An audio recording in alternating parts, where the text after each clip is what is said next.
So to start this lovely little dinosaur face, you need to use a split cake. Now I've chosen the Paradise one in Fleur, I'm just using the green side, and I'm loading it up on a 1-inch brush. Now in the very centre of the forehead, you're going to keep the brush completely vertical and paint in an arch.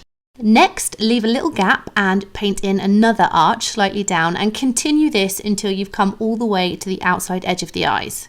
My centre arch was a little bit too low, so I just went back over the top and made it slightly higher.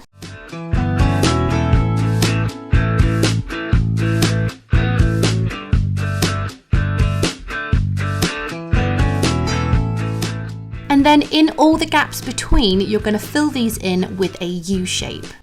Obviously, you could have done this line in one simple stroke just by moving the brush up and down, but by breaking it down like this, you've got a little bit more control as to where it goes, and your brush doesn't run out of paint because you can reload in between each stroke. Next, choose a paint that matches the underside of your split cake and just use a sponge to blend this down onto the forehead.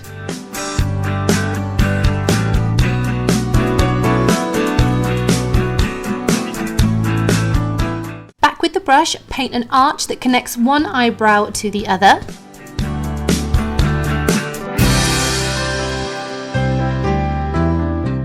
And again, blend the bottom colour down before it dries. From the centre of the eye, paint downwards for the cheeks and connect it to the top lip, and also do a small amount in the centre of the bottom lip.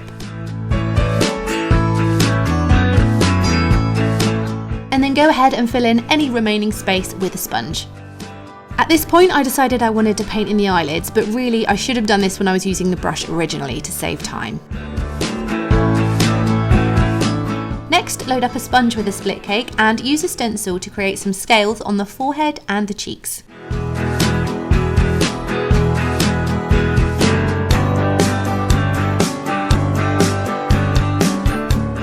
Switch over to some white paint and a larger brush like a number 8, and use this to paint in the horns on the forehead and on the nose. Ideally you want to wait until the green is dry before doing this, because otherwise it tends to mix in with the white, but if that does happen, wait for the first layer of white to dry and then go back over the top of it with some more. The last step with the white is to add a small blob on each of the arches.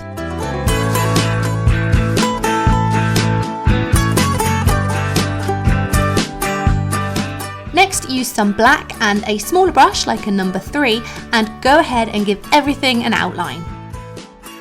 Now the key to getting this design to look as professional as possible is trying to keep the lines the same thickness all the way through.